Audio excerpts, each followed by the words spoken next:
What's up mga idol? Meralco Bolts nag-trade pa bago matapos ang June. Pero bago mo sana ipagpatuloy ang panonood mo, ay huwag mong kalimutan na mag-subscribe bilang suporta sa aking YouTube channel. Maraming salamat idol. May bagong update muna sandali na inilabas ngayon lang. Ayon sa Spin.ph ay wala daw major injury na nakuha si Junmar Fajardo. Kinumpirma na nga yan mismo ng San Miguel Beermen team manager pati na mga staff. After dalhin sa ospital ay agad nagkaroon ng check-up. Nakita nga sa MRI result na walang major injury si Fajardo. Paninikip lang daw ng calf ito pero pwede naman maglaro kaya binigyan na siya ng clearance para sa Game 2. Pero ayon mismo kay Coach Leo Austria, wala daw siyang pakialam kung maglalaro sila sa Game 2 nang wala si Fajardo. Mas pipiliin daw ang kalusugan niya kaya malaki ang chance na hindi na muna daw siya maglalaro.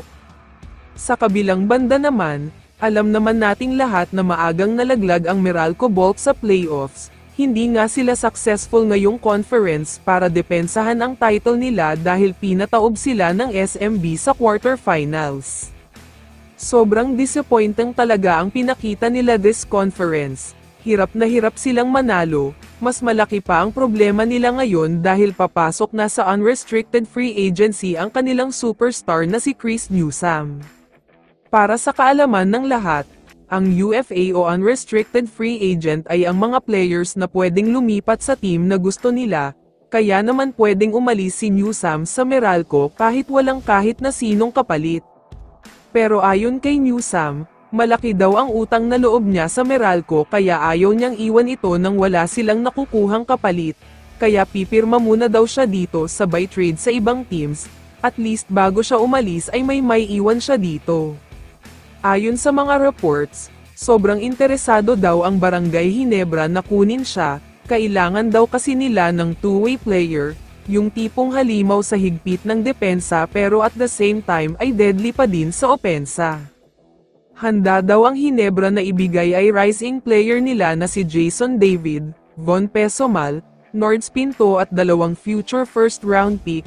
Mukhang patas naman daw ang trade na ito dahil sa dami ng mga kasama sa trade package.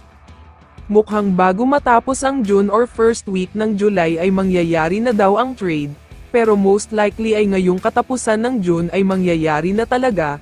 Kaya baka makita na natin si Newsome na suot-suot ang Ginebra jersey. Kaya naman kung ikaw ang tatanungin idol, ano ang masasabi mo sa balitang ito? I-comment mo naman ang sagot mo sa tanong na ito. So dito na nagtatapos ang video na ito. Maraming salamat sa pagsuporta at panonood mga idol. Ingat at bye-bye.